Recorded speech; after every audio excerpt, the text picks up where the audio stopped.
এক বান্দা আল্লাহ তাআলার কাছে গুনাহ মাফ চাইলে, আপনারা এই মাত্র শুনলেন, ইবলিসকে আল্লাহ তাআলা চ্যালেঞ্জ ছুড়ে বলছে যে আমিও আমার বান্দাকে, বান্দা যতক্ষণ মাফ চাইতে থাকে, তুই যত ধোকাই দাও, আমি আমার বান্দা মাফ চাইতে থাকলে আমি মাফ করতেই থাকব। এটা বহুত সুন্দর কথা, আজীব কথা, আজীব কথা। বান্দা যতক্ষণ মাস্তাগফিরুনি, যতক্ষণ বান্দা আমার কাছে মাফ চাইবে, আমি তার কাছে বান্দাকে মাফ করতে থাকব। এজন্য এক মুমিনের হতাশ হওয়ার কিছু নেই, মুমিন হতাশ হওয়ার কিছু নাই।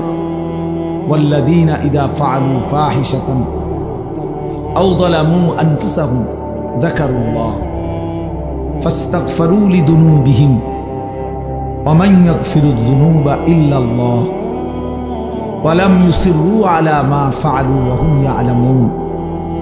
আল্লাহ তাআলা বলেন, আমার বান্দা যখন অশ্লীলতা, বেহায়াপনা, অসভ্যতা, নোংরামি, নাফরমানি, পাপ করতে করতে এমনকি নিজের উপরে একেবারে জুলুম করে ফেলছে, নেকি বলতে কিছুই নাই, গুনার সাগরে হাবুডুবু খাচ্ছে, আল্লাহ তাআলা তাকেও আশ্বাস দিছে সে যেন আমি আল্লাহকে স্মরণ করে, বান্দা যেন আমাকেই মনে করে এবং আমি আল্লাহর কাছে নিজের গুনাহের জন্য মাফ চায়, তওবা করে, আল্লাহকে যেন বলে, আল্লাহ আপনি ছাড়া আমাকে মাফ করবে কি, আর আমি জেনে বুঝে আর করব না, আমি ছেড়ে দিলাম। এই তিনটি শর্ত যদি বান্দার কাছ থেকে আল্লাহ পায়, তওবা তিন জিনিসের নাম, পেছনের গুনাহ সমূলে ছেড়ে দেওয়া, কালউ মা কান, একদম গোড়া সহ গুনাহ সম্পূর্ণ ছেড়ে দেওয়া, আইয়াজিমা আন লা ইয়াউদা ইলাইহা আবাদান, এ কথার মজবুত সিদ্ধান্ত দেওয়া যে মাওলা এমন নাফরমানি আমি আর করব না, আর আইয়ান্দামা আলাইহা, লজ্জিত আর অনুতপ্ত হয়ে চোখের এক ফোঁটা পানি পেলে আল্লাহ তাআলার কাছে মাফ চাওয়া।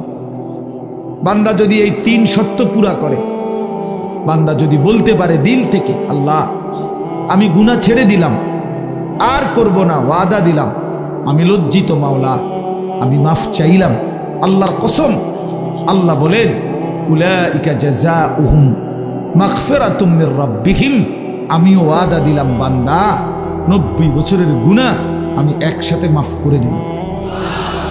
আসমান ছোঁয়া, হুজুর শুনছেন, আপনারা বলছেন, লাউ বালাগাত যুনুবুকা আনানাস সামা, আল্লাহ বলছে বান্দা তোমার গুনাহ যদি আসমান পর্যন্ত পৌঁছে যায়, তবুও যদি মাফ চাও, আমি কোনো পরোয়া করি না, আমি আল্লাহ হক আদায় করে তওবা করিলে আমি মাফ করব, গাফারতু লাকা ওয়ালা উবালি, আমি মাফ করে দেব। ইয়া ইবনা আদম লাউ আন্নাকা আতাইতানি বিকিরাবিল আরদি খাতায়া সুম্মা ইস্তাগফারতানি লা তুশরিকু বি শাইআ লা আতাইতুকা বিকিরাবিহা মাগফিরা। আল্লাহ বলে বান্দা তুমি যদি জমিনের বালুকণা পরিমাণ গুনাহ নিয়ে আসো, এই পৃথিবীতে কি পরিমাণ বালুর কণা, 1 লাখ, 2 লাখ, 10 শতক জায়গার মধ্যে যদি ড্রেজার দিয়া বালু ভরাট করে, তো কয়টা বালু কেউ গুনে শেষ করা যাবে? তো আল্লাহ তাআলা বলেন এই জমিনের সমস্ত বালু কণা সম পরিমাণ গুনাহ নিয়েও বান্দা তুমি যদি আমার কাছে আসো, সুম্মা ইস্তাগফারতানি, অতঃপর আমি আল্লাহর কাছে তওবা করলাম, শর্ত হইল লা তুশরিকু বি শাইআ, আমার সাথে শিরিক করতে পারবা না, আমার সাথে আর কাউরে ডাকবা না, আমার সাথে কারো কাছে চাইবা না, শুধুই আমার কাছে বলবা, শুধু আমার কাছে চাইবা, চোখের পানি ফেলবা আমার কাছে, রাত গভীরে রাহাজারি করবা আমার কাছে, হাজত রাওয়া, মুশকিল কুশা, সব প্রয়োজন পূরণকারী, সব পেরেশানি দূরকারী আমাকেই মনে করবা, আমাকেই ডাকবা, আমার কাছেই বলবা, মাফ চাইবা। আল্লাহ বলেন লা আতাইতুকা বিকিরাবিহা মাগফিরা, আমি আল্লাহ ওয়াদা দিলাম সম পরিমাণ মাগফিরাত নিয়ে আমি তোমার কাছে আসব, আমি আসব। ইন আতাইতানি লাইলান আতাইতুকা লাইলান ওয়া ইন আতাইতানি নাহারান আতাইতুকা নাহারান। আল্লাহ বলে, বান্দা তুমি রাতে যদি আসো গুনাহ নিয়ে, আমি মাগফিরাত নিয়ে আসবো রাতেই। তুমি দিনে আসলে দিনেই মাফ, রাতে আসলে মাফ, রাতেই মাফ। তুমি আসবে যখন, আমিও আসবো তখন, আমিও আসবো তখন। তুমি আইসো বান্দা, ইয়া আদম কুম ইলাইয়া আমশি ইলাইকা।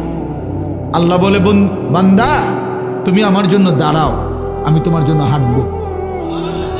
ওয়ামশি ইলাইয়া উহারবিলু ইলাইকা, তুমি আমার জন্য হাঁটো, আমি তোমার জন্য দৌড়বো, আমি তোমার জন্য দৌড়ব। তুমি আগাও বান্দা, তুমি 1 কদম, আমি 10 কদম। তুমি হাঁটতে হাঁটতে আসবা, আমি দৌড়তে দৌড়তে মাগফিরাত নিয়ে আসবো। আও বান্দা।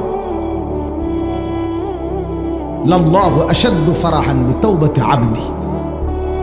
আল্লাহর নবী সাল্লাল্লাহু আলাইহি সাল্লাম বলেন, আল্লাহ তাআলা সবচেয়ে বেশি খুশি হন, সবচেয়ে বেশি খুশি হয়, আশাদ্দু ফারাহান, সবচেয়ে বেশি খুশি হয় নবী বলছেন, বিতাওবাতি আবদিহি, তার বান্দা যখন তওবা করে। হুজুর যখন বলতেছিলেন আমারও দিল ছুঁয়ে গেছে। হ্যাঁ ঠিকই, 2024 সালের একটা বছর আমারও তো হায়াত থেকে চলে গেছে। এই 1 বছরে আমি কত শত শত মাহফিলে এই তারিখ বলছি, 2024। আমার মনে হয় আল্লাহর ইচ্ছায় এই আজকের এই বিদ্যাকূট মাহফিলেই আমি শেষবারের মতো বললাম 31শে ডিসেম্বর 2024। আজকেই শেষ বললাম, কারণ একটু পরেই 12টার কাঁটা বাজলেই নতুন বছর শুরু হয়ে যাবে। আগামীকাল থেকে 2025 বলতে হবে পৃথিবীবাসী। তাহলে এই জন্য বাপ, প্রিয় ভাই, হুজুরের কথার থেকে আমি আবারও বললাম, আমার হযরত এটা অনুরোধ করলেন, নওজোয়ান সাথীরা, কোন রকমের অসভ্যতা, অশ্লীলতা, বেহায়াপনার কোনো অনুমতি নাই। কোরআন শরীফে আছে, আল্লাহ তাআলা বলেন, ইন্না ইদ্দাতাশ শুহুরি ইনদাল্লাহি 12 শাহরান ফি কিতাবিল্লাহি ইয়াওমা খালাকাস সামাওয়াতি ওয়াল আরদ মিনহা আরবাআতুন হুরুম যালিকাদ দীনুল কাইয়্যিম ফালা তাযলিমু ফীহিন্না আনফুসাকুম। আল্লাহ তাআলা বলে, বান্দা শোনো, একেবারে আমি আল্লাহ আমার তাকদীরে আসমান জমিন সৃষ্টির 50,000 বছর আগে আমি যে তাকদীর লেখাইছি, সেই তাকদীরের মধ্যে আমি আল্লাহ ফয়সালা রেখে দিয়েছি, লিখে দিয়েছি যে এই পৃথিবীতে আসমান জমিন সৃষ্টির সূচনা থেকেই পৃথিবীতে 12 মাসেই হবে পৃথিবীর এই সময়ের হিসাব। এই 12 মাস এটা আমি আল্লাহ নির্ধারণ করেছি। 12 শাহরান আল্লাহর দেওয়া। আল্লাহ এটা বোঝা উচিত আমাদের যে 12 মাস এটা আইলো কোত্থেকে, 12 মাসে 1 বছর এটা হলো কিভাবে? আল্লাহ তাআলা বলেন, এটা আমি আল্লাহ ফয়সালা দিছি। কে ফয়সালা করছেন? কোন দিন থেকে? আসমান জমিন সৃষ্টির শুরু থেকেই চালু রাখছেন, আর সিদ্ধান্ত করে দিছেন তারও আগে তাকদীরের মধ্যে, তাকদীরের। এই জন্য 12 মাসে 1 বছর এটা জাতিসংঘের ফয়সালা না, এটা দুনিয়ার কারো ফয়সালা না, এটা আল্লাহ তাআলার ফয়সালা। আবার আল্লাহ নিজেই বলেন, যালিকাদ দীনুল কাইয়্যিম, এটা অকাট্য বিধান। এটা পৃথিবীতে ইসরাফিলের ফু পর্যন্ত কেউ নাড়াইতে পারবে না, কেউ না, 1 সেকেন্ড কেউ নাড়াইতে পারে না। ইউকাল্লিবুল্লাহুল লাইলা ওয়ান নাহার, আল্লাহ তাআলা বলেন, রাত্র দিন আমি আল্লাহ পরিবর্তন করে থাকি। তাহলে ঘন্টা বদলায় আল্লাহ, মিনিট বদলায় আল্লাহ, সেকেন্ড বদলায় আল্লাহ। ওয়াহুয়াল্লাযী জাআলাল লাইলা ওয়ান নাহারা খিলফাতান, আল্লাহ বলেন, আল্লাহই রাত এবং দিন বানান পর্যায়ক্রমে, একবার রাত একবার দিন, একবার রাত একবার দিন। আল্লাহ বলে, এটা আমি করে থাকি। আল্লাহ বলে, এটা আমি করে থাকি। বান্দা, আজকের এই 31শে ডিসেম্বরের রাতটাকে টেনে লম্বা করে আমি যদি কিয়ামত পর্যন্ত রাত বানিয়ে রাখি, কারো ক্ষমতা নাই আমি আল্লাহকে বাদ দিয়ে আগামীকালকের ভোর এনে দিবে, নতুন আলো আনে দিবে, এমন কোনো ক্ষমতা কারো নাই। আছে কি ভাইয়া? কুল আরাআইতুম ইন জাআলাল্লাহু আলাইকুমুল লাইলা সারমাদান ইলা ইয়াউমিল কিয়ামাহ মান ইলাহুন গায়রুল্লাহ ইয়াতিকুম বিদিয়াইন। সরাসরি কোরআনের আয়াত। আল্লাহ বলে, বান্দা বলো না, আমি যদি আজকের রাতকে টেনে লম্বা করে সারমাদান ইলা ইয়াউমিল কিয়ামাহ, কিয়ামত দিবস পর্যন্ত দীর্ঘ করে রাখি, রাত বানিয়ে রাখি, মান ইলাহুন গায়রুল্লাহ, আমি আল্লাহকে বাদ দিয়ে কে আছে তোমার, ইয়াতিকুম বিদিয়াইন, যে আগামী কালকের আলো এনে দিবে, ভোর এনে দিবে, কে আছে কেউ? তাহলে আজকের রাত তো আগামী কালকে পরিবর্তন করবে মহান আল্লাহ।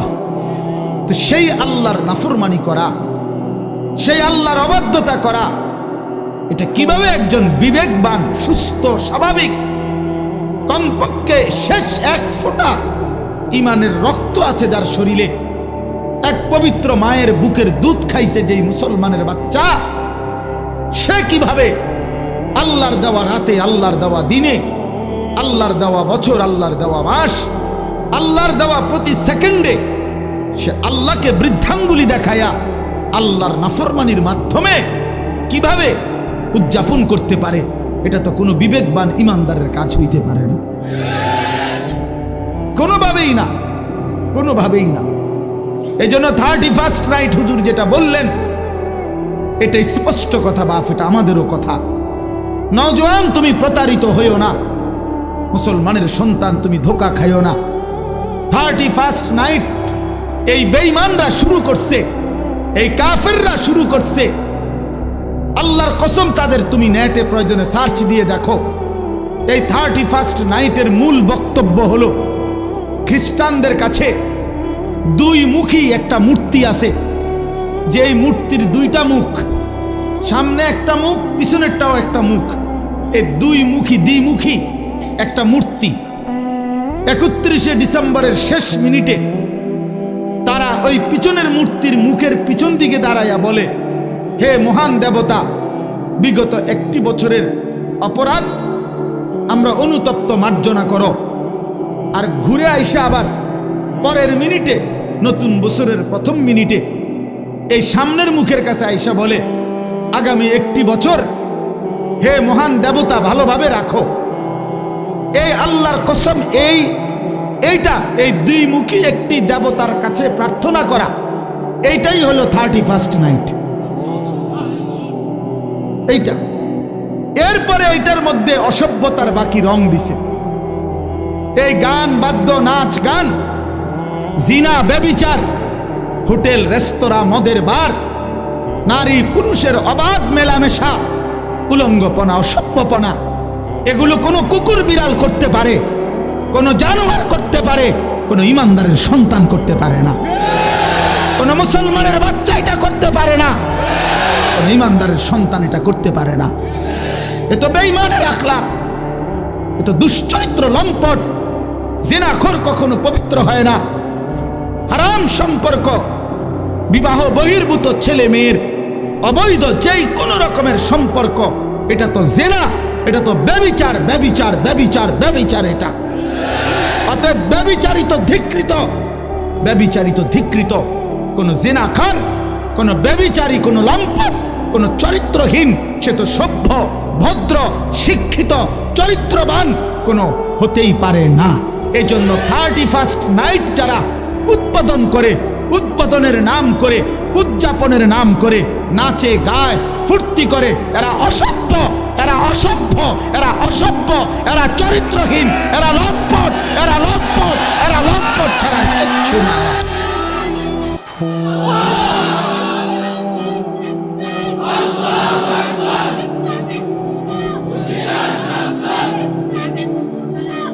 অতএব আমি অনুরোধ করি যুবক, আমার সাফ কথা,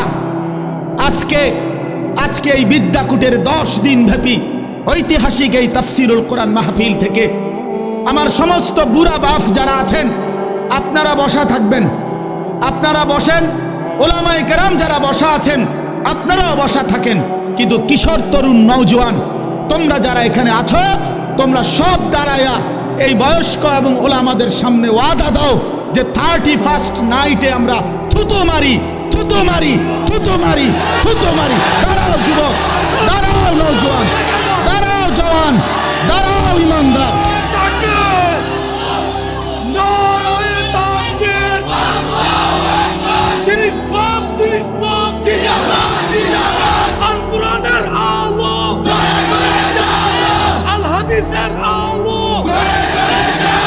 বলেন যে 31st নাইটে থুতু মারি, থুতু মারি, বলো থুতু মারি, থুতু মারি।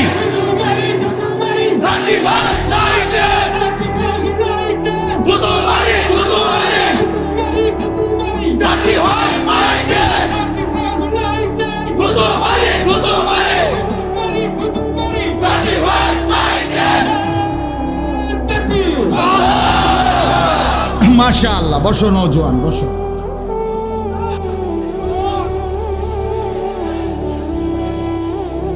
ইনশাআল্লাহ আগামীর নওজোয়ান তোমরা, আগামীর ইসলাম তোমাদের হাতে ইনশাআল্লাহ, আগামীর কালেমার পতাকা উড়বে তোমাদের হাতে ইনশাআল্লাহ। 2024 সালের বিদায় নিচ্ছে, 2 উইকেট পড়ছে 2024 সালে ইনশাআল্লাহ। আমার ব্যক্তিগত কথা হলো, অনেকে অনেকভাবে 2024 সালকে মূল্যায়ন করছে। আমার ব্যক্তিগত মূল্যায়ন হলো 2024 সাল উইকেট পড়ার বছর। এবছর প্রথম উইকেট পড়ছে 5ই আগস্টের জালেমের পলায়নের মাধ্যমে।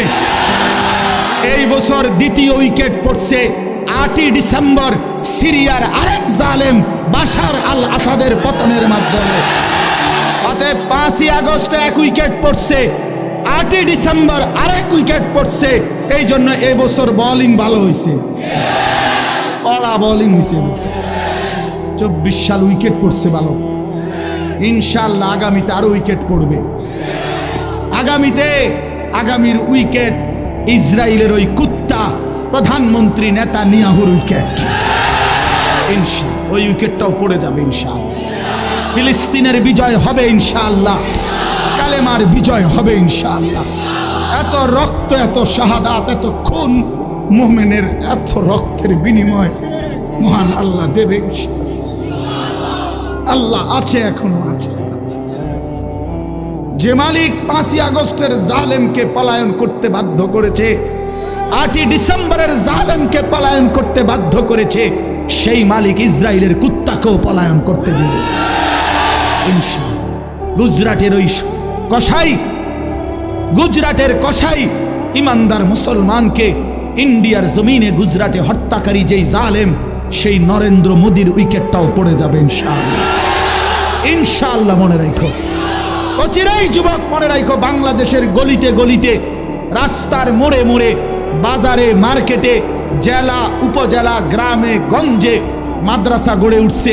মুসলমানের সন্তান দলে দলে আল্লাহর কোরআন পড়তেছে, হাফেজে কোরআন হইতেছে। সমাজের দিন মজুর একেবারে খেতে খামারে কাজ করে, তারাও তাদের সন্তানকে হাফেজ বানাচ্ছে। সমাজের একেবারে উচ্চ পদস্থ ব্যক্তি যারা, তারাও তাদের সন্তানকে কোরআনের হাফেজ বানাচ্ছে। এটাই প্রমাণ করে আগামীর পৃথিবী ইসলামের পৃথিবী ইনশাআল্লাহ, আগামীর পৃথিবী কোরআনের পৃথিবী ইনশাআল্লাহ। অতএব 130 কোটি ভারতীয় বেঈমান আমাদেরকে চোখ রাঙ্গাইলে আমরা এক বিন্দুও ভয় পাই না।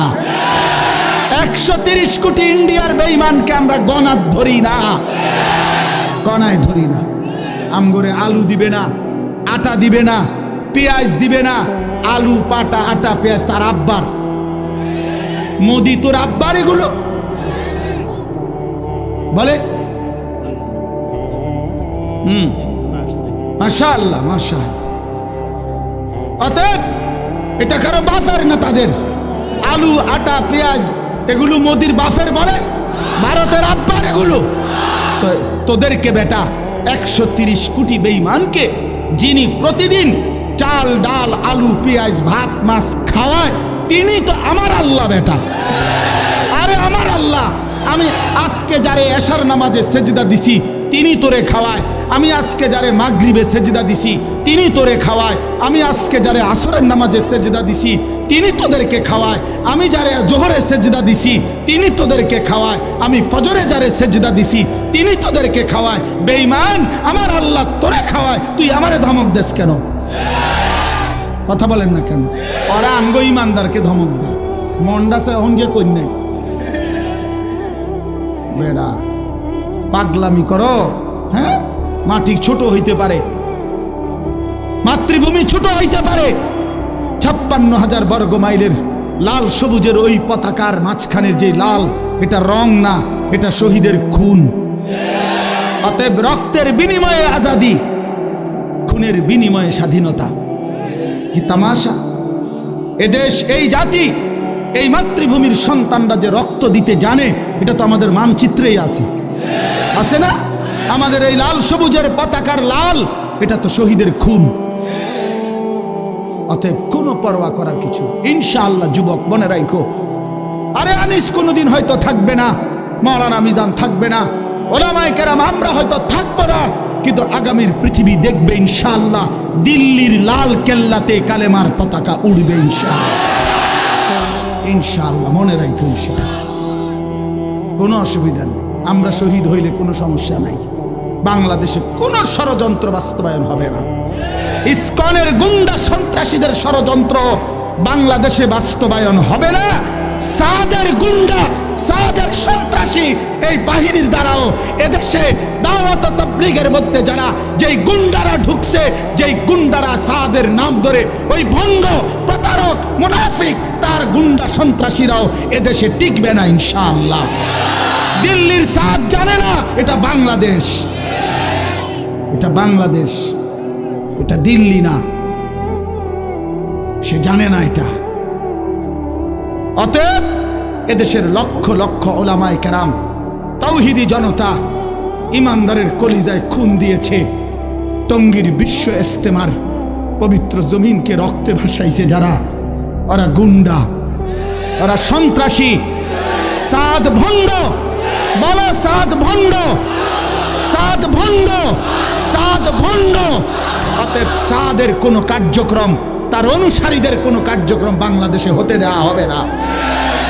এদেশ শাহজালালের, শাহপরানের, এদেশ ওলামায়ে কেরামের, এদেশ হাটহাজারীর আল্লামা শাহ আহমদ শফি রহমতুল্লাহ আলাইহির নাফরমান এখন হেফাজতে ইসলাম চিনে না, আল্লামা মামুনুল হক চিনে না, আমাদের ওলামায়ে কেরামকে চিনে না।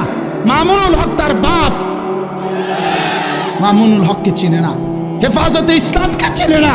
আরে বেটা বেঈমান, এখনো 2013 সালের 5ই মের রক্তের গ্রান শাপলা চত্বরে গিয়া নাক লাগাও, রক্তের গ্রান পাইবা। ওলামায়ে কেরামের পবিত্র তাজা খুনের রক্তের গ্রান লাগবে। এখনো এখনো রক্ত শুকায় নাই শাপলা চত্বরে। ওরা মুসলিম লেবাসধারী।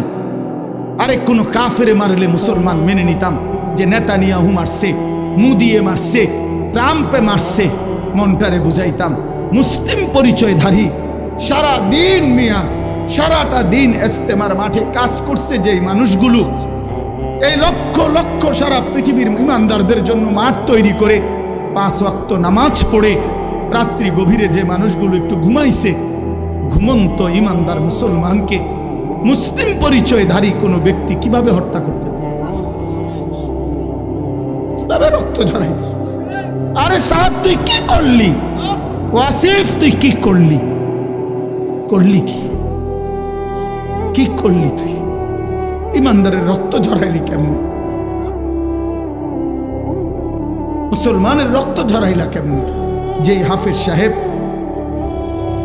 তালেবে ইলমদেরকে আল্লাহর কোরআন পড়ায়, ওই হাফেজ সাহেব তো কোরআনের পৃষ্ঠা উল্টায় আঙ্গুল দিয়া, এমন পবিত্র হাফেজ সাহেবের আঙ্গুল কাইটা ফেলে দিছে। এই জন্য আপনারাও সতর্ক থাকবেন, এই ভণ্ড সাদের কোনো অনুসারী যেন নবীনগরের জমিনে না থাকে। সাবধান মুসলমান, কোন ষড়যন্ত্রকারী বাংলাদেশে তার ষড়যন্ত্র বাস্তবায়ন করতে পারবে না ইনশাআল্লাহ। আল্লাহ তাআলা আমাদেরকে তৌফিক দান করেন। এই যে যুবকদের এই আশা, ইনশাআল্লাহ আপনাদের এই ব্যাপক উপস্থিতি প্রমাণ করে আল্লাহর কোরআনের জন্য এই জাতি প্রস্তুত আছে ইনশাআল্লাহ। দ্বীনের জন্য প্রস্তুত আছে ইনশাআল্লাহ। আল্লাহ তাআলা উলামায়ে কেরামের আহ্বানে আল্লাহর দ্বীনের জন্য আপনারা লড়বেন তো ইনশাআল্লাহ? হাত তুলে বলেন ইনশাআল্লাহ।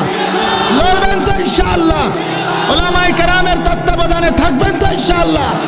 আল্লাহ তৌফিক দান করেন, আল্লাহ কবুল করেন। দাওয়াতের কাজ উলামায়ে কেরামের তত্ত্বাবধানে চলবে, তাবলীগের কাজ, তালিমের কাজ, তাজকিয়ার কাজ, জিহাদের কাজ, ইসলামের কাজ, দ্বীনের কাজ উলামায়ে কেরামকে বাদ দিয়ে করা যাবে না। করলে হুঁচট খাবেন, করলে পিছলা খাবেন, করলে ক্ষতিগ্রস্ত হবেন, করলে দুশ্মনের খপ্পরে পড়ে আখিরাত বরবাদ করবেন। যেন অনুরোধ করলাম, অনুরোধ করলাম, অনুরোধ করলাম আল্লাহ তাআলা আমাদেরকে সচ্চা ঈমান দান করেন, আমাদেরকে ঈমানের মজবুতি দান করেন। ভাই বললেন মাশাআল্লাহ, আমার হুজুর বলছেন এতক্ষণ তওবার কথা, ফিরে আসার কথা। তো এক যুবক, এক ভাই যোগাযোগ করছে, সে তার জিন্দেগি পাল্টাইতে চায়। আমি তো হুজুর আলহামদুলিল্লাহ প্রতিনিয়ত অসংখ্য যুবকের চিঠি আমার কাছে আসে, চিঠি দেয়, কাগজে লিখে, মোবাইলে মেসেজ পাঠায়, আমার ঘনিষ্ঠ সাথীদের কাছে জানায়। আলহামদুলিল্লাহ প্রতিদিন প্রতিদিন বিশ্বাস করেন বাংলাদেশের যুবক ছেলেরা আল্লাহর দিকে ফিরতেছে, গুনাহ ছেড়ে দিচ্ছে ইনশাআল্লাহ। গুনায় মজা নাই, নারীর ছবি দেখতে দেখতে আর সুখ নাই, উলঙ্গ দৃশ্য দেখতে দেখতে আর সুখ নাই। অসংখ্য যুবকের চেহারা, সুরত, শরীর, যৌবন, শারীরিক ক্ষমতা, যৌবনের ক্ষমতা সব নষ্ট করে ফেলছে, সব চরিত্রহীন হইয়া বরবাদ করে দিছে। আজ দুদু অন্ধকার ছাড়া, মরিচিকা ছাড়া আর কিছুই দেখে না। এজন্য যুবক ছেলে তোমাদেরকে বলি, ভাই নষ্ট হইও না, নষ্ট হইও না। 7 জন যুবক হিম্মত করে দাঁড়াইছিল, আসহাবে কাহাফের 7 জন যুবক। আল্লাহ তাআলা তাদের ঈমান, পুরা দেশ কাফের, আর এই 7টা যুবক প্রথম ঈমানদার হয়ে দাঁড়াইছিল। আল্লাহ বলছে তোমরা ঘুম যাও, তোমাদের ঈমানে আমি আল্লাহ খুশি হলাম, তোমাদের পক্ষ হয়ে পুরা জাতির সংশোধনের কাজ আমি আল্লাহ করে দিচ্ছি, তোমরা ঘুম যাও। 309 বছর পরে আল্লাহ এই 7 যুবককে ঘুম থেকে উঠাইয়া আল্লাহ বলছে এবার এলাকায় গিয়ে হাঁটো, ঘুরো, যাও, দেখে আসো, দেখবা বাদশাও ইমানদার, জনগণও ইমানদার। কি ঘটনা! আসহাবে কাহাফ 7 যুবক। হুজুর আমি এইবার প্রতি বছর আমি সন্দ্বীপ যাই মাহফিলে, চট্টগ্রাম সন্দ্বীপ উপজেলায়।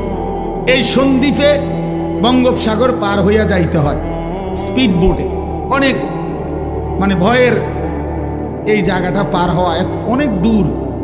তো প্রতি বছরই আমরা যাওয়ার চেষ্টা করি, বাংলাদেশের সব ওলামায়ে কেরাম যায় সন্দ্বীপে। বড় বড় বুজুর্গ, আমাদের শায়েখে সন্দ্বীপি ইদ্রিস সন্দ্বীপি রাহমাতুল্লাহর মতো মহান বুজুর্গ সন্দ্বীপের।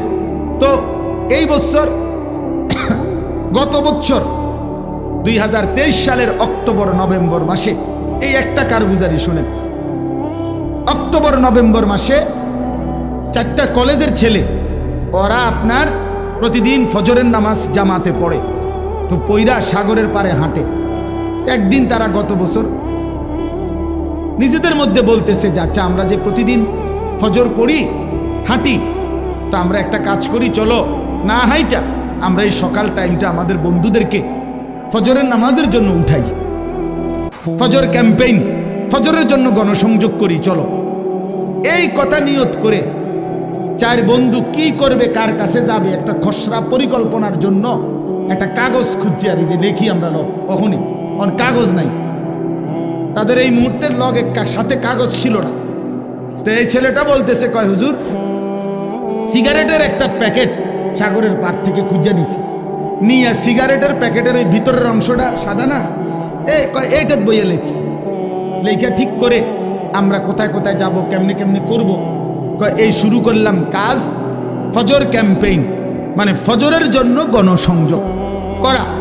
এরপরে আলহামদুলিল্লাহ দেখেন এই বছর 19শে নভেম্বর আমি এরকম, এটার মতো হবে, আরো বড় হবে প্যান্ডেল, ওই সন্দ্বীপের সবচেয়ে বড় মাদ্রাসা, যিনি পুরা সন্দ্বীপ উপজেলা ইত্তেহাদুল ওলামার সভাপতি, মুরব্বী হুজুরের মাদ্রাসার মাহফিল, ওরা আমারে বলছে আগে যে হুজুর রাত্রে যেখানে মাহফিল হবে সেখানে ফজরের পরে ওই প্যান্ডেলে আমাদের মাহফিল, মানে ওদের আলাদা।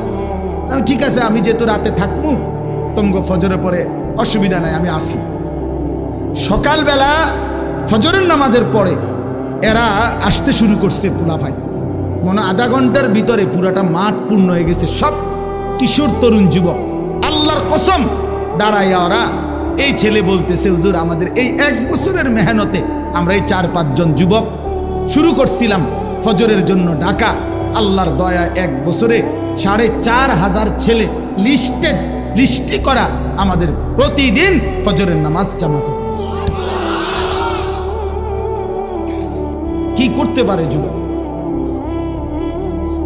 যুবক চাইলেই সমাজের প্রত্যেকের হাতে হাতে মদের বোতলও তুলে দিতে পারে। যুবক চাইলে প্রত্যেকের হাতে হাতে নামাজের মুসল্লাও তুলে দিতে পারে। যুবককে আল্লাহ শক্তি দিছেন, আল্লাহ তো শক্তি দিছেনই কাজ নেওয়ার জন্য, না তো শক্তি কেন দিলেন? আল্লাহ তাআলা যৌবন কালকে বলছেন কুওয়াত, শক্তি। আল্লাহুল্লাযী খালাকাকুম মিন দুফিন, আল্লাহ বলছে তোমাদেরকে আমি সৃষ্টি করেছি দুফ, দুর্বল অবস্থায়, তার মানে শিশুকাল। সুম্মা জাআলা মিন বা'দি দুফিন কুওয়াতান, অতঃপর সেই দুর্বলতার পরে আমি তোমাদেরকে দিলাম শক্তি, মানে যৌবন। সুম্মা জাআলা মিন বা'দি কুওয়াতিন দুফান ওয়া শাইবা, পুনরায় আবার সেই শক্তির থেকে আবার ফিরিয়ে দিলাম দুর্বলতা এবং বার্ধক্য।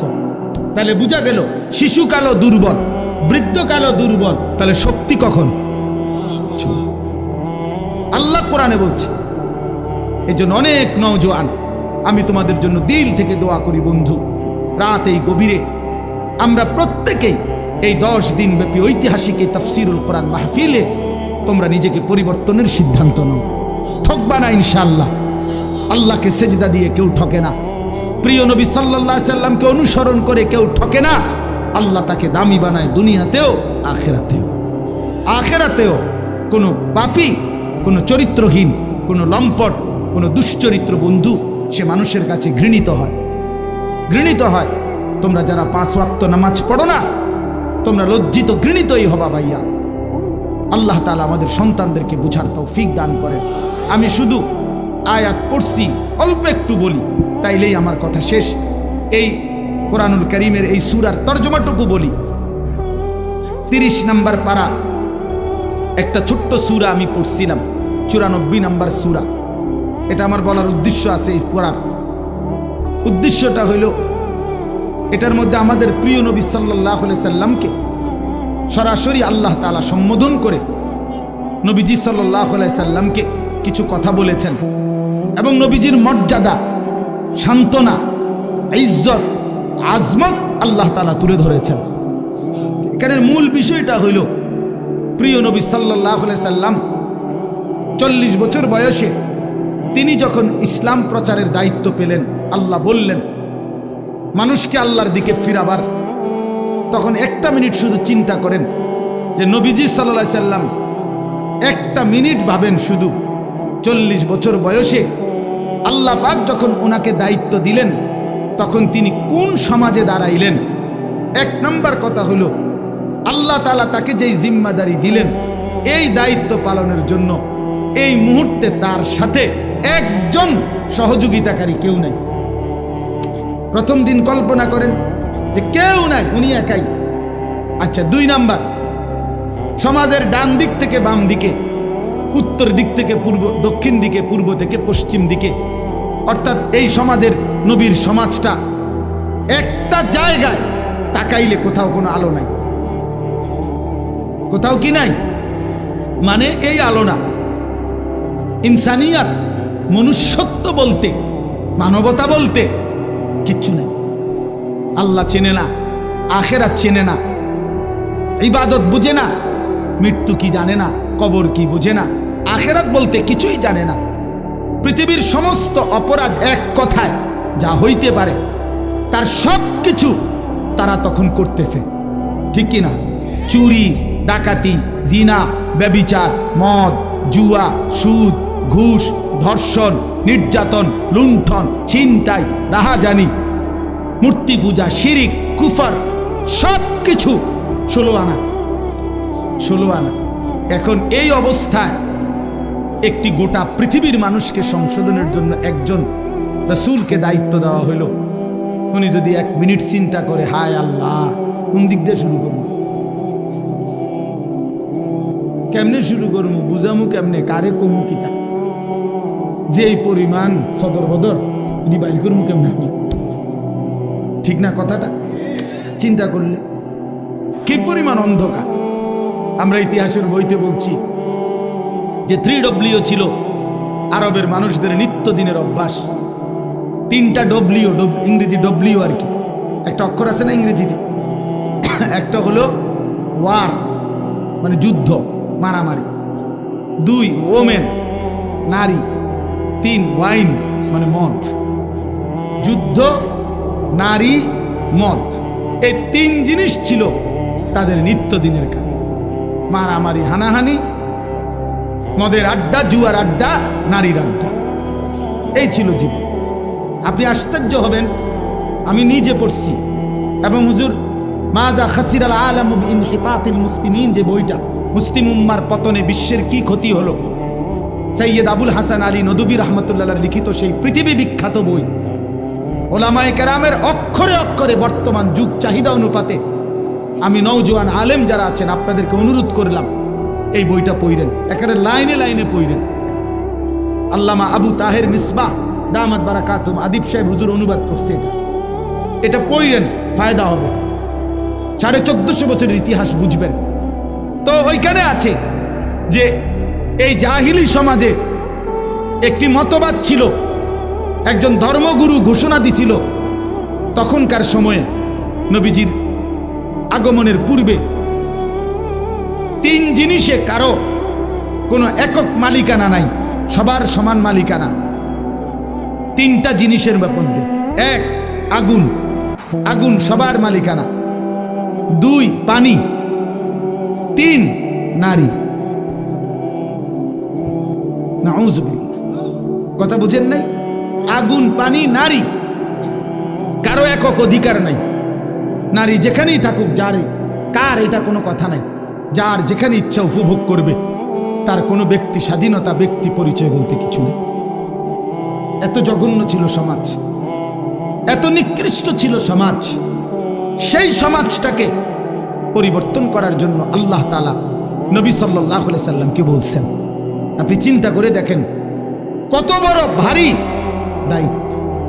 আমার যদি বলে যে এই বাংলাদেশের অথবা আমার ইউনিয়নের সবডি মদখোর, ফুট্টাখোর, বাবাখোর, ডাইলখোর, ইয়াবাখোর, এগুলারে ঠিক করা, তো আমার জান শেষ। এরপরে তো সুদখোর, ঘুষখোর রয়েছে আলাদাই, বাকি সিটার বাটফার তো আলাদাই আছে। শুধু বাবাখোর ঠিক করতে গেলে তো আমি দাদা করে আমার হায়াত শেষ হয়ে যাবে। তাইলে রাসূলুল্লাহ কথাটাকে আমি একবারে বললে ফেলবো অর্থ, শুধু প্রেক্ষাপটটা বলতেছি। নবী সাল্লাল্লাহু আলাইহি সাল্লামকে তাইলে আল্লাহ তাআলা কত বড় ভারী জিম্মাদারি দিয়েছেন। শুধু আরব না, নবীজি শুধু আরবে না, গোটা পৃথিবীর সংশোধন। আল্লাহু আকবার, গোটা পৃথিবীর সংশোধনের দায়িত্ব আল্লাহ দিয়েছেন। আচ্ছা, এই তো একটা বিষয়, তাহলে কাজটা অনেক ভারী ছিল কিনা, যথেষ্ট পেরেশানির বিষয় ছিল কিনা? আহা, কি হবে, মনে হয় যেন একটা মহাসাগরের মাঝখানে উনারে দাঁড় করাই দিচ্ছে যে এইবার আপনি এই সাগর পাড়ি দেন। আচ্ছা, কিভাবে? নৌকা নাই, বাহন নাই, জাহাজ নাই, অর্থাৎ কেউ নাই, মনে হয় যেন এরকম ভাবে। আচ্ছা, 2 নাম্বার, একে তো দায়িত্ব দিছে, কঠিন দায়িত্ব বোঝা। এবার আল্লাহ তাআলা বলছেন আরেকটা কথা, ফাস্তাকিম কামা উমিরতা। বন্ধু সাবধান, আপনাকে যে আদেশ করা হয়েছে, যে দায়িত্ব মানুষের সংশোধন, আমার বান্দাদের পরিবর্তন, এটার থেকে 1 সুতা, 1 চুল আপনি কিন্তু নড়বেন না। ফাস্তাকিম, মজবুত থাকেন, অটল থাকেন, অবিচল থাকেন, সুখে থাকেন আর দুঃখে থাকেন, জুলুম করুক, অত্যাচার করুক, নির্যাতন করুক আর বিদ্রুপ করুক, পাথর মারুক আর উটের নারী ভুড়ি চাপায় দোক, আপনারে পাথর মারুক আর যাই করুক, আপনার পেটে ভাত থাকুক কিংবা না থাকুক, আপনার সাহাবীদেরকে অত্যাচার করুক আর শহীদ করুক, ফাস্তাকিম, আপনি কিন্তু 1 সুতা, 1 চুল নড়বেন না। আপনার কাজ, আপনার দায়িত্ব, আপনার জিম্মাদারি আপনি আদায় করবেন। তাহলে এবার দুইটা বিষয়, এক, দায়িত্বটা অনেক ভারী, আবার বলছে বাদ দন যাইতো না, ছাড়ন যাইতো না। বিষয়টা কেমন কঠিন হয়ে গেল, কঠিন হয়ে গেল কিনা? রাসূলুল্লাহ সাল্লাল্লাহু আলাইহি সাল্লাম এই পেরেশানি, চিন্তা, উম্মতের ফিকির, সংশোধনের ফিকির, মানুষকে আল্লাহর দিকে ফিরাবার ফিকির, নবীজির অবস্থা হয়েছে যেন এমন যে কোমর বাঁকা যাইতেছে, অর্থাৎ টেনশনে, আহা আমি কি করব, কিভাবে করব? তো আল্লাহ তাআলা বলেন, বন্ধু এই সব কিছুর মোকাবেলায় আপনি শুধু এবার শুনেন, যার আল্লাহ আছে তার তো সবই আছে, তার সবই তো আছে। তো আমি সব ব্যবস্থা করতেছি, আপনারা দায়িত্ব দিয়া, আমি তো আজার না, আমি আপনার জন্য সিস্টেম করতেছি, সবটা আমি সিস্টেম করে দেব। আপনি শুধু মজবুত থাকেন, আপনি শুধু কাজে নামেন, বাকিটা আমি দেখব। তো রাসূলুল্লাহ সাল্লাল্লাহু আলাইহি সাল্লাম সিদ্ধান্ত নিলেন কাজে নামবেন, আল্লাহর দ্বীন প্রচার করবেন মজবুতির সাথে। তো আল্লাহ তাআলা বলেন, এবার আমার কুদরতি ব্যবস্থাপনা আপনার জন্য শুনেন। এক, আলাম নাশরাহ লাকা সাদরাক, আমি আল্লাহ প্রথম আপনার দিল, আপনার কলিজার ভিতরে ইলম, হিকমত, আখলাক, হিম্মত, ইস্তেকামত, শুজাআত, বীরত্ব, যা দরকার আল্লাহর দ্বীন পৃথিবীর শেষ প্রান্ত পর্যন্ত পৌঁছাবার জন্য, তার সবটা আমি আল্লাহই আপনার সিনাতে দিয়ে দিলাম। এবার নবী মক্কার কুরাইশদের সামনে, হাদিসে আছে, একদিন ঘোষণা দিছে যে মক্কাবাসী, আসমানের সূর্য আমার যদি হাতে দাও, চাঁদটাও যদি আমার হাতে এনে দাও, আর আমারে যদি বলো কালেমার দাওয়াত ছেড়ে দিতে, আল্লাহর কসম মুহাম্মদ এক সেকেন্ড আল্লাহর দ্বীনের দাওয়াত ছাড়বে না। এই কলিজার মধ্যে আল্লাহ এমন ঈমান আছে, ওয়াল্লাহি লা ওয়াদাতুমুশ শামসা ফি ইয়ামিনি ওয়াল কামারা ফি ইয়াসারি ওয়া আমারতুম আন আতরুকা হাযিহি দাওয়া লান আতরুকাহা হাত্তা উনাফিজাহা আও আমুতা ইলাল্লাহ। হয় জমিনে কালেমা বাস্তবায়ন হবে, নয় আমি শহীদ হয়ে আল্লাহর কাছে ফিরে যাব, কিন্তু মাঝখানে কোনো কম্প্রোমাইজ নেই, মাঝখানে কোনো কিছু নেই, এইরকম মজবুত। তাহলে আল্লাহ তাআলা বলেন, বন্ধু আপনার সিনার মধ্যে যা দরকার ইসলামের জন্য, দ্বীন প্রচারের জন্য, কালেমার প্রচারের জন্য, সমস্ত কিছুর মোকাবেলায় আমি আল্লাহ তা পূর্ণ দিয়ে দিয়েছি। দুই, ওয়াদানা আনকা বিজরাক আল্লাযী আনকাযা যাহরাক, যেই টেনশন, যেই চিন্তা, যেই পেরেশানি, যেই অস্থিরতা আপনার বোঝার মতো আপনার কাঁধে চাপছিল, আমি আল্লাহ নিজে আপনার সেই বোঝা, যা আপনার পিঠ নুয়ে দিছিল, কোমর মনে হয় বাঁকা করে দিছিল টেনশনে, অস্থিরতায়, আমি নিজ হাতে তা দূর করে দিয়েছি, আমি নিজ হাতে দূর করে দিয়েছি। আপনি শুরু করছেন, আমি আল্লাহ একজন একজন করে আপনার পক্ষে ইমানদার আনতে থাকছি। প্রতিটা সাহাবী যারা আপনার হাতে কালেমা পড়ছে, এ তো আমি আসমানের ফয়সালা। উলাইকাল্লাযীনা ইমতাহানাল্লাহু কুলুবাহুম লিত-তাকওয়া, আমি পরীক্ষা করে করে সাহাবী পাঠাইছি, অতএব আপনার বোঝা আমি আল্লাহই হালকা করে দিয়েছি। এরপরে আল্লাহ বলেন, আরো অনেক ব্যাখ্যা আছে, আমি শুধু সংক্ষেপে বললাম। এরপরে আল্লাহ বলেন, 3 নাম্বার ব্যবস্থাপনা হইল, আপনারে ওরা বিদ্রুপ করে। এই মানুষগুলো আপনারে কখনো বলে পাগল, কখনো বলে কবি শায়ের, কখনো বলে আপনি আবলাহ, নির্বোধ, আপনাকে জাদুকর বলে, বিভিন্ন কিছু জুলুম অত্যাচার করে, আপনারে বিদ্রুপ করে, আপনাকে লজ্জিত লাঞ্ছিত করে। আল্লাহ বলে, বন্ধু ঘাবড়াবেন না, ওয়ারাফা'না লাকা যিকরাক, গোটা মাখলুকাতের উপরে আমি আল্লাহ আমার পরে আপনার মর্যাদা সবকিছুর ঊর্ধ্বে তুলে দিয়েছি। বাদাস খুদা বুজুর্গ তুই কিসসায়ে মুখতাসার, আমি আল্লাহর পরে আপনার মর্যাদা সমস্ত সৃষ্টির উপরে। যেন আল্লাহ মেরাজে নিয়া আরশে আজিমের উপরে দাঁড় করাইয়া আল্লাহ যেন নবীকে বলছে, বন্ধু নিচের দিকে তাকায় দেখেন, আমার গোটা সৃষ্টি আপনার কদমের নিচে, আপনি গোটা মাখলুকাতের ঊর্ধ্বে, আমি আল্লাহর পরে, অতএব এটাই আপনার মর্যাদা। এরপরে আল্লাহ যেন বললেন, বন্ধু ওই আজানে দেখেন আমার নামের সাথে আপনার নামও বলতেছে, ওই একামতে শুনেন আমার নামের সাথে আপনার নামও বলতেছে। ওই নামাজে শুনেন, ওই দেখেন আমার বান্দা বসে বসে আত্তাহিয়াতু পড়ছে, একটু পরেই খেয়াল করবেন আল্লাহুম্মা সাল্লি আলা মুহাম্মদ, আপনার নামও নিতেছে। ও কবরের দিকে তাকায় দেখেন মুনকার নাকির প্রশ্ন করতেছে আমার বান্দাকে, আমার নামও নিছে, আপনার কথাও জিজ্ঞাসা। দেখেন দেখেন দেখেন আপনার কথাও জিজ্ঞাসা করছে। হাসরের ময়দানেও শুনবেন আপনার নাম, জান্নাতেও শুনবেন আপনার নাম। ইদা দুকিরতু যুকিরতা মাই, আমি আলোচিত হলে আপনিও আলোচিত হবেন। আমি আছি তো আপনি বন্ধু আছেন। আমার ইজ্জত সম্মান থাকবে তো আপনার সম্মানও থাকবে। মোহাম্মদ হামেদে হামদে খুদা বাস, খুদা মদহে আফরি মুস্তাফা বাস। আল্লাহর প্রশংসায় মোহাম্মদই যথেষ্ট, মোহাম্মদ সাল্লাল্লাহু আলাইহি সাল্লামের প্রশংসায় আল্লাহই যথেষ্ট। এরপরে আল্লাহ বলেন ফা ইন্না মাআল উসরি ইউসরা, ইন্না মাআল উসরি ইউসরা। আল্লাহ বলে বন্ধু ঘাবড়াবেন না। আমি জানি দ্বীনের এই কাজ করতে গিয়ে, আল্লাহর দিকে মানুষকে ডাকতে গিয়ে, আমার কালেমার দাওয়াত দিতে গিয়ে প্রতি মুহূর্তে আপনি কষ্ট পাবেন, যন্ত্রণা। এই কষ্টের পরে আমি আল্লাহ আপনার জন্য ইউসর, শান্তি রাখছি, স্বস্তি রাখছি, নিরাপত্তা রাখছি। ঘাবড়াবেন না। দেখবেন বন্ধু 10 বছরে 20 বছরে মুসলমান হইছে যে কয়জন, দেখবেন মক্কা বিজয়ের দিন দেখবেন একদিনে মুসলমান হয়ে গেছে 20 বছরের চাইতে বেশি। তার মানে আপনি অল্প সময় মেহনত চালায়া যান, একটা সময় দেখবেন আপনার ওয়ারাআইতান নাসা ফি দীনিল্লাহি আফওয়াজা, দলে দলে কাতারে কাতারে লোকেরা আল্লাহর দ্বীনের দিকে, ঈমানের দিকে, ইসলামের দিকে আসতেছে। সর্বশেষ কথা হলো আল্লাহ তাআলা বলেন ফাইদা ফারাগতা ফানসাব ওয়া ইলা রাব্বিকা ফারগাব। আমি আগেই বলছি, অনেক ব্যাখ্যা আছে, কিন্তু মূল বক্তব্য হলো এইটা। এই কথার দ্বারা শেষ। আল্লাহ বলছে বন্ধু, আল্লাহ আদর করতে বলছে, যেটা আমার হুজুরও বলতে চাইছিলেন। সারাদিন আপনি মানুষকে কালেমার দাওয়াত দিছেন, তাবলীগ করেছেন, ইমামত করেছেন, সাহাবায়ে কেরামকে তালিম দিয়েছেন, জিহাদের কাজ করেছেন, সারাদিন ব্যস্ত ছিলেন মানুষকে নিয়ে।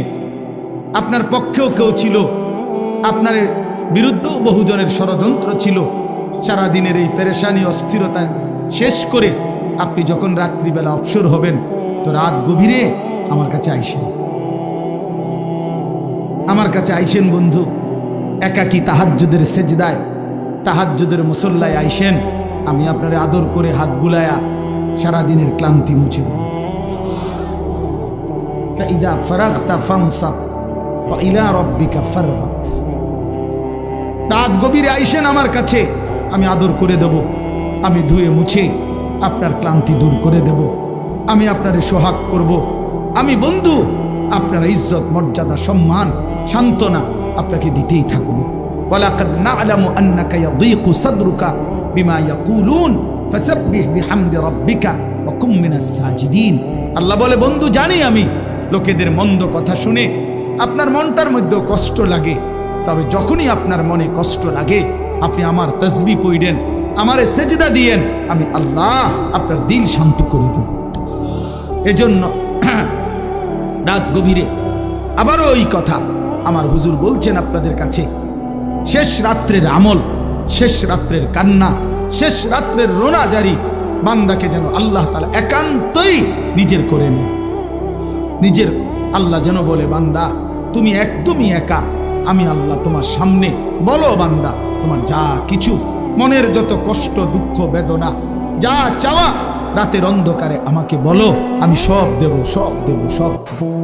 এই জন্য নবীকে আল্লাহ বলছে বন্ধু সারাদিনের মেহনত থেকে যখন অবসর হবেন ফানসাব, এবার আপনি আলাদা রাত্রিবেলা পরিশ্রম করবেন, ইবাদত, দোয়া, জিকির, তেলাওয়াত, তাহাজ্জুদ, কান্নাকাটির জন্য আমার দিকে ফিরবেন।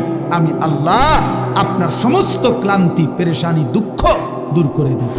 এজন্য শেষ একটা কথা বলি, তায়েফের ময়দান থেকে নবীজি সাল্লাল্লাহু আলাইহি সাল্লাম যখন রক্তাক্ত হয়ে ফিরে আসছিলেন, তখন যেই রাত্রিবেলা যেই আঙ্গুর খেজুরের বাগানে নবী আশ্রয় নিছিলেন, তো সেদিন রাত্রে রক্ত মাখা শরীর নিয়ে আল্লাহর নবী রাত গভীরে একটা লম্বা দোয়া করছিলেন। হাদিসে এই দোয়াটা আছে, লম্বা দোয়া। নবীজি সারাটা শরীর রক্তাক্ত, পায়ের জুতার সাথে লেগে গেছে জমাট রক্ত। এই অবস্থায় রাত্রি অন্ধকারে নবী গভীর রজনীতে আল্লাহ তাআলার কাছে লম্বা দোয়া করছিলেন চোখের পানি ফেলে।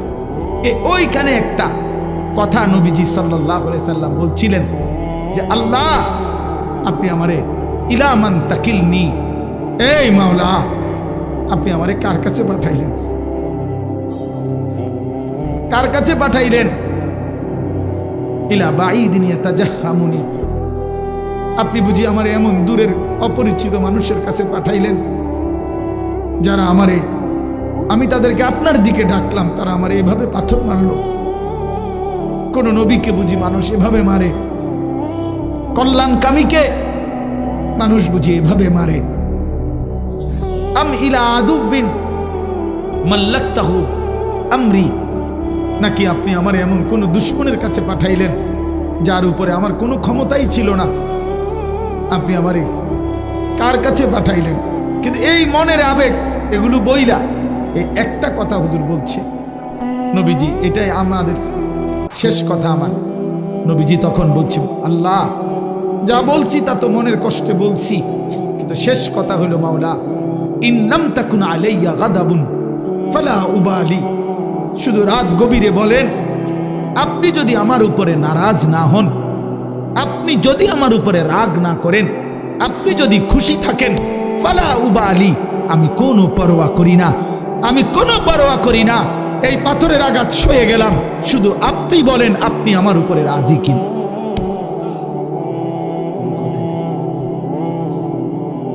মাওলা যদি বলেন আপনি খুশি, আমার সারা দেহ রক্ত ঝরুক, কোনো অসুবিধা নেই।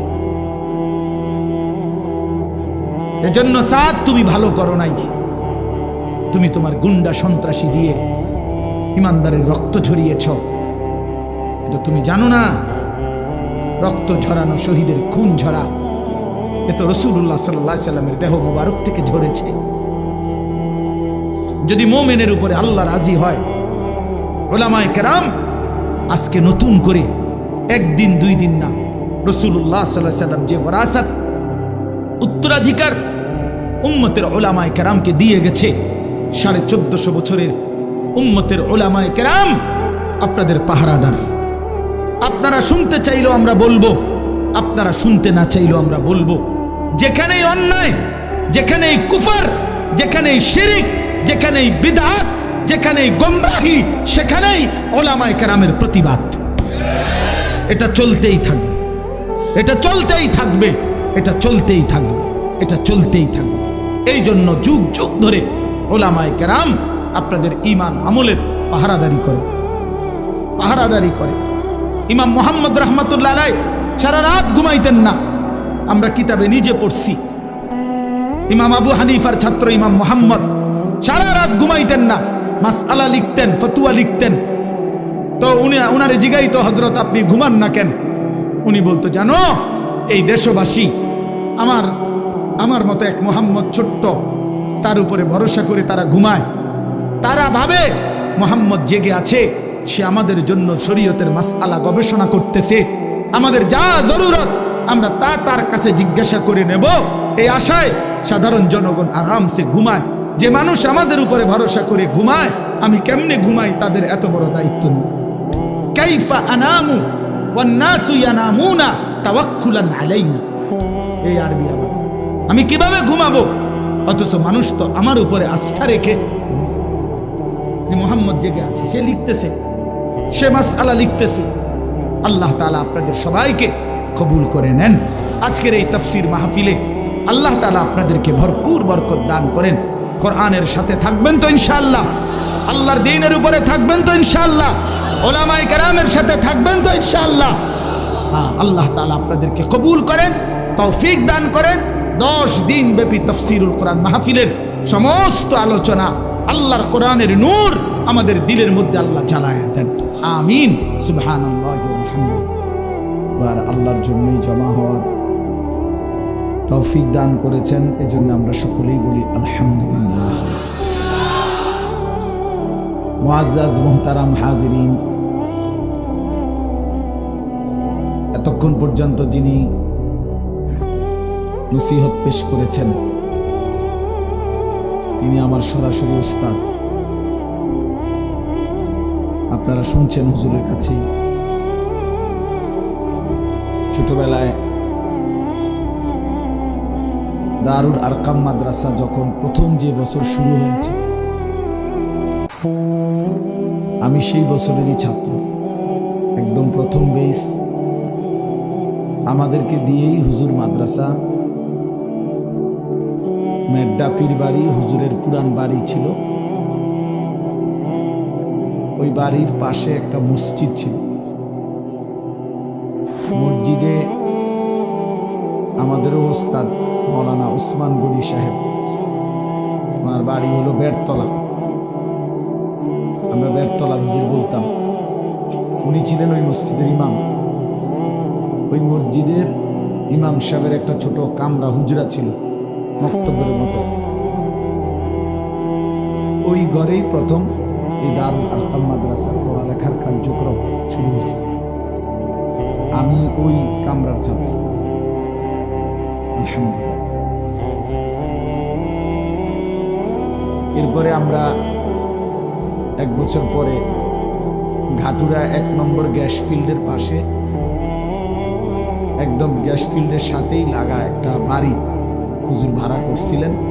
ওই ভাড়া বাড়িতে ছিলাম 1-1.5 বছর। এরপরে আমরা সেখান থেকে এখন যেই পুলিশ লাইনের সামনে যে দারুল আরকাম মাদ্রাসা, ওইখানে আমরা আসছিলাম নিজস্ব জায়গায়। সেখানে প্রথম টিনের ঘর, এর মাধ্যমে আমরা পড়ালেখা শুরু করছিলাম। আর এখন যেই পুরান মসজিদ দারুল আরকাম, ওই মসজিদের অনেক কাজ আমরা করছিলাম নিজেরা। ছাদ ডালাইয়ের এক অংশ আমরা কাজ করছিলাম ছাত্ররা। অনেক স্মৃতি আছে জীবনের। আলহামদুলিল্লাহ, প্রিয় ওস্তাদ সেই ছোটবেলায় অনেক আদর করতেন, অনেক দোয়া করতেন। কাতার থেকে বড় বড় শায়েখ আসতো তখন দারুল আরকামে। আমরা ছোটবেলায় আরবিতে বক্তব্য দিতাম, কলম হাদিয়া দিত আমাদেরকে শায়েখরা, খুব খুশি লাগত। তো আলহামদুলিল্লাহ, সারাটা জীবন হুজুরকে সেই ছোটবেলা থেকেই দেখছি। মানুষের ফিকিরে, দেশ জাতির কল্যাণে, অন্যায়ের বিরুদ্ধে, বাতিলের বিরুদ্ধে। এই বয়সেও এই অসুস্থ দুর্বল, আপনারা জানেন হুজুর অ্যাক্সিডেন্ট করছে, চলতে ফিরতে অনেক কষ্ট হয়। এরপরেও প্রতিনিয়ত ফজরের পর থেকে শুরু করে রাত পর্যন্ত এই ব্যস্ত। কয়েকদিন আগে আমার মাদ্রাসার মাহফিলে 14 তারিখ গেছিলেন, সেখানেও আবার বলতেছে ফজরের পরে হেফাজতের বৈঠক। তো আলহামদুলিল্লাহ, এই এখনো বৈশা বলতেছেন যে আমার অনেক মানুষের, অনেক ওলামায়ে কেরামের কারো মামলা, কারো বিভিন্ন বিষয়াদি, এসব পেরেশানিতে মাওলানা আমি আরো দুর্বল হয়ে গেছি। অসংখ্য অগণিত সারা বাংলাদেশের আলেম ওলামা, ইসলাম প্রিয় জনতা, ইসলামী অসংখ্য ইস্যু, বিভিন্ন বিষয়ে সব কিছু উনি যেহেতু হেফাজতে ইসলাম বাংলাদেশের মহাসচিব, তার কাঁধে এই পরিমাণ পেরেশানি নিয়ে আল্লাহ তাআলা হুজুরকে এখনো এতটুকু রাখছেন, এটা আমাদের জন্য অনেক বড় হিসাব। আল্লাহ তাআলা হযরতকে আফিয়তের সাথে হায়াতে তয়্যিবা দান করেন। এমন একটা বটবৃক্ষ, এমন একটা ছায়া আমাদের দরকার। আল্লাহ তাআলা যেন দীর্ঘ হায়াত দান করেন। সম্মানিত হাজিরিন, হুজুর বয়ান করার পরে আসলে কোনো যুক্তিতেই বয়ান করা সমীচীন না। এরপরেও আমি তখনই চাইতেছিলাম হুজুরের কাছে, মৌলানা মিজানুর রহমান সাহেব দামাত বারাকাতুহুল্লাহ, হুজুরের কাছে আমি বলতেছিলাম বারবার যে হুজুর চলে আসতেছে, হুজুর আগে বলুক, আমি এরপরে সামান্য কিছুক্ষণ বয়ান করব। কারণ হুজুরকে বসায় রাইখাও, বিশ্রামে রাইখাও আমার জন্য এটা পেরেশানির বিষয়। এই জন্য আলহামদুলিল্লাহ হুজুরের মর্জি মতো অল্প সময়ে আমাদের জন্য অনেক গুরুত্বপূর্ণ কথা বলেছে। তাও